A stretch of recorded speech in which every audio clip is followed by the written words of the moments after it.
Hello and welcome to the Hunt Studio. I'm doing a little project today, and before I start every single project, I go through this little decision-making process, which is, obviously, I gotta find a sheet of paper, something that I want to draw in, what I'm feeling.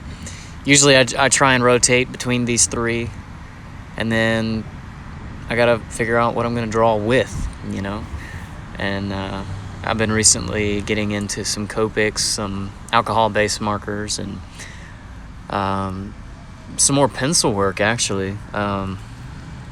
Usually what I usually do is, honestly, I try and use everything that's inside of this little pencil pouch. Some brush pens, some technical pens, ballpoint pens, Sharpies, pencils. I have some colored pencils and all. And usually end up picking the same thing over and over again. Honestly, these technical pens, I'm really in love with them at this point. But anyway, I decided to go on and I chose some Bristol board, 11 by 14. I've been really getting into doing some bigger stuff, I guess. My sketchbooks are 5 by 8.5 or 8 by 5.5. I'm not sure. But just working with some slightly larger paper.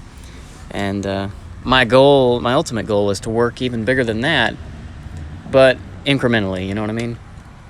So I got this little pad of 25 sheets, and maybe after I fill this up, after I draw on all of them, I'll buy the next size up and maybe the next size up, and who knows, I don't know what I'm going to do. But here I just take the my general approach to my art here recently, and is just to start drawing. Honestly, just make lines on the paper, and sometimes my art looks like something, and sometimes my art looks like absolutely nothing. And pretty quick here, these two figures started to shape up, and I kind of pushed it in a certain direction. And something I really like to use is like little household items. You saw that lid where I used to make a circle out of, just kind of plopped it down and drew it and used it as a tool, which is cool. Didn't mean to really rhyme here. But anyway, after I had fleshed out some characters, I had decided that I wanted to do a background. Like I have been committing myself to a background, and here I spent, I fast forwarded through the whole process, but here I spent about 25 minutes or so fleshing out a background. Just sitting here talking through the process and waving my arms around and giving, just trying to figure out the shape of things and just talking, honestly. I was talking out loud with the intention of talking into the camera, but I didn't want you to sit here and watch a 45, 50-minute video of me just talking, which is whatever. I know my time is valuable, and I'm fairly certain that your time is valuable, so I don't want to hold you up too long. So I just want you to... So anyway, I started just like sketching out. Usually I'm fairly intentional with my movements and my drawings, but just this time I was sketching and wasn't too worried about the process, and wasn't too worried about, I was enjoying the process, but wasn't really worried about the result.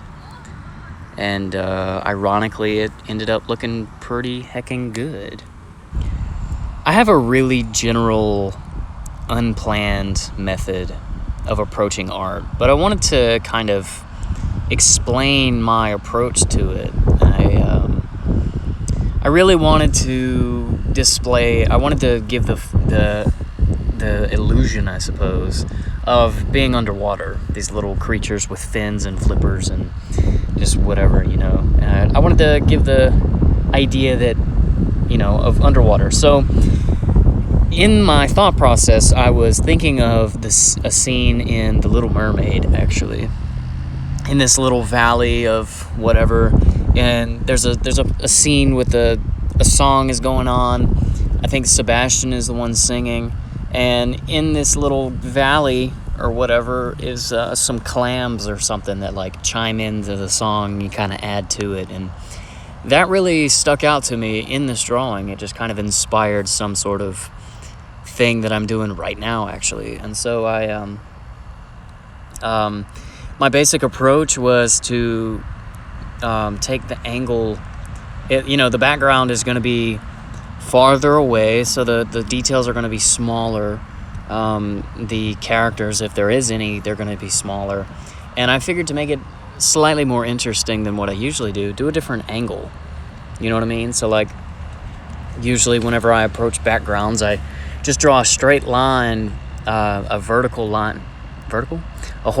line, straight across, just wherever in the drawing, and then just kind of draw from there and draw like really small things. But this time I decided to give it a little bit more depth and change the angle and do some different things, and shading also with these little Copic markers, and just add some detail, and just experimenting and learning, honestly, is the big thing. The big idea here is just to learn, and nothing's going to be perfect, and so, nothing's perfect. It looks good, it looks fine, but it's far from perfect, and it's just a lot of learning. And I'm playing a lot with light. And it's really easy to play with light when you have a light source in your drawing. So I use this big orb, this big ball that this character is holding as the light source. And so obviously the further away you get from that light source, the darker it gets. So I think that was pretty cool. And that's just kind of my method of thinking, my standard method of thinking when I'm drawing. Or I just kind of start out with a light source. Usually I put the light source in the drawing, and then with the background, I just do smaller things. I don't know.